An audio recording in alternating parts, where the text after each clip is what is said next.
Hello and welcome to my YouTube channel. तो आज हम एक प्रॉब्लम के बारे में बात करेंगे और उसको हम होम्योपैथिक से ट्रीट भी करने की मेडिसिन बताएंगे आपको, जो आपको बेस्ट पॉसिबल रिजल्ट दे पाएगी। तो सबसे पहले हम जो प्रॉब्लम के बारे में बात करने वाले हैं आज, वो है हेयर लॉस।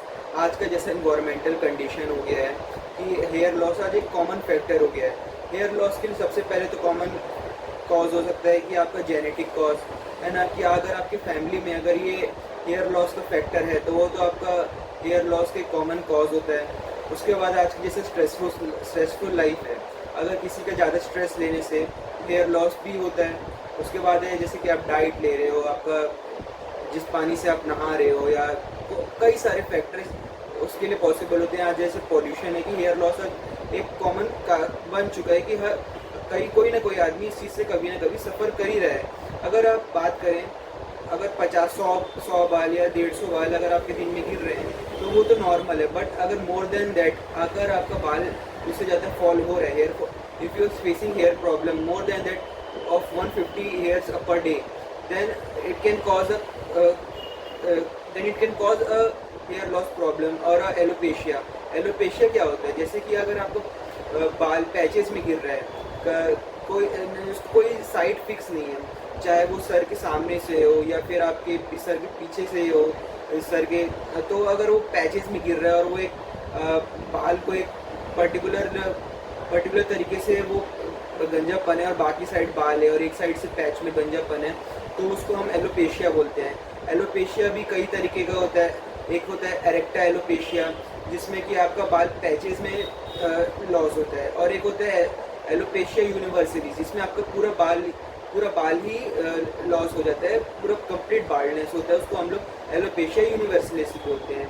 और उसके बाद अगर इसकी बात करें तो बाल्डनेस दो तरीके की भी होती हैं इसमें, जैसे एलोपेशिया बोलेंगे, एक जिसमें एंड्रोजेनिक कॉज होता है, इसमें मेल में मेल पैटर्न बाल्डनेस दिखेगा, फीमेल में फीमेल पैटर्न बाल्डनेस दिखेगा।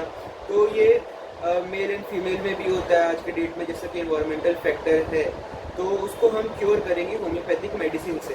तो सबसे पहले हम समझ चुके हैं कि बाल्डनेस होता क्यों है, और इसके जेनेटिक कॉज भी हैं, इसके इन्वायरमेंटल कॉज भी है, स्ट्रेसफुल लाइफ भी है, फूड इंटेक भी है, न्यूट्रिशन डेफिशिएंसी है, कई सारे फैक्टर्स हैं जो हमारे बालों को वीक करते हैं। और अगर इनमें से अगर हम बाल को हम लोग रीग्रोथ अगर करा सकें, जो कि बहुत अच्छी चीज़ होगी लोगों की हैप्पीनेस के लिए, तो हम बाल को रीग्रोथ कराने के लिए कुछ होम्योपैथिक मेडिसिन बताएंगे आपको। तो उसके लिए सबसे पहले हमारे दिमाग में जो सबसे अच्छी मेडिसिन आती है होम्योपैथिक के लिए, वो है फॉस्फोरस 30। ये डाइल्यूशन फॉर्म में मेडिसिन है, ये बहुत अच्छी मेडिसिन है बालों के ग्रोथ के लिए, बालों के रिपेयरमेंट के लिए। ये डाइल्यूशन फॉर्म में होती है। इसको दिन में 2 से 3 बूंदे दिन में 2 बार अगर आप लें तो ये बालों की ग्रोथ के लिए एक अच्छी मेडिसिन है। उसके बाद हम सेकंड मेडिसिन में आते हैं, वो है जबरंडी क्यू। ये एक मदर टिंचर में मेडिसिन है। ये बालों में dandruff, greying of hair, premature fall of hair, अगर आप मान के चलिए कि आपका बाल ग्रे हो रहा है समय से पहले, डेंड्रफ की समस्या है, तो सब जबरंडी का ऑयल भी यूज़ कर सकते हैं। और उसके बाद जबरंडी का मदर टीचर इंटेक भी कर सकते हैं। इसका भी 10 से 15 बूंद दिन में 2 से 3 बार आप ले सकते हैं। उसके बाद हम तीसरी मेडिसिन में आते हैं, तो वो है रेक्वेक का R89। इसका इसमें जो मेडिसिन डले हैं बहुत लोअर पोटेंसी में डले हुए हैं, और इसके एक्शंस बहुत सारे लोगों में बहुत पॉजिटिव रिजल्ट इसके R89 के देखे गए हैं। ये मेडिसिन हेयर लॉस के लिए बहुत अच्छी मेडिसिन है, रेक्वेक की R89। उसके बाद हम आगे बढ़ते हैं, तो उसके बाद हम चौथी मेडिसिन में जाते हैं, तो वो है साइलेशिया। उसके बाद हम और अगर ऐसे हेयर लॉस के बारे में बात करें, तो एक अर्निका अच्छी मेडिसिन है। उसके बाद काली सल्फ्यूरिकम 30, इसको बायोकेमिक में भी ले सकते हैं। काली सल्फ, हेयर लॉस है, डेंड्रफ की इशू है, ये आपके स्कैल्प ईचिंग है, तो काली सल्फ बहुत अच्छी मेडिसिन है इस चीज़ के लिए।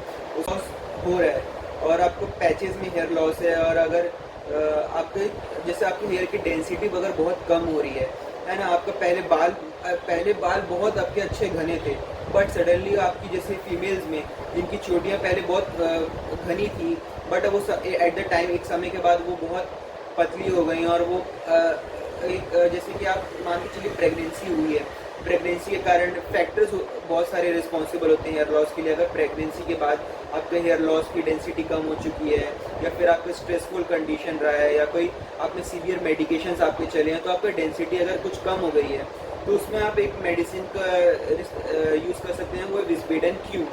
वो ही एक होम्योपैथिक मेडिसिन है जो अगर आपका कॉज है सडन हेयर लॉसेस के लिए, तो विस्बेडन क्यू भी एक हेयर लॉस के लिए बहुत अच्छी मेडिसिन है। तो अगर ये कुछ मेडिसिन हैं हेयर लॉसेस के लिए, और एक और मेडिसिन जो है वो है यूरिक एसिड, वो भी एक बहुत अच्छी मेडिसिन है हेयर लॉस के लिए। बट मैंने आपको जितनी भी मेडिसिन बताई हैं वो आपका बेस्ट सूटेबल मेडिसिन आपके डॉक्टर, अगर कोई नियरेस्ट आपके होम्योपैथिक डॉक्टर हैं तो आप उनसे कंसल्ट कर सकते हैं। ये एक होम्योपैथिक मेडिसिन की हेयर लॉसेस के मेडिसिन हैं। बट अगर आप उसमें से बेस्ट सूटेबल मेडिसिन आपके लिए आपका नियर बाय होम्योपैथिक डॉक्टर से आप कंसल्ट कर सकते हैं। वो आपको आपके बॉडी के हिसाब से आपको कॉन्स्टिट्यूशन देख के वो आपको बेस्ट सूटेबल मेडिसिन प्रिस्क्राइब कर सकते हैं, और आप अपने हेयर लॉस को सही कर सकते हैं। प्रीमेच्योर ग्रेइंग ऑफ हेयर्स जिसमें से मैंने आपको बताया है, वो आपको मदद करेगा प्रीमेच्योर ग्रेइंग ऑफ हेयर के लिए, और आपके बालों को हेयर फॉल के लिए, उसकी डेंसिटी कम होने के लिए।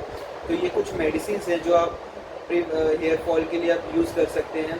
तो और इसके लिए आप अगर आप चाहें तो जबरंडी का हेयर ऑयल, अर्निका का शैम्पू, SBL का आप यूज़ कर सकते हैं। इसका भी बहुत अच्छा आपके बालों की ग्रोथ के लिए या हेल्थ डेंसिटी को हेल्दी करने के लिए ये कुछ होम्योपैथिक मेडिसिन है जो आप यूज़ कर सकते हैं।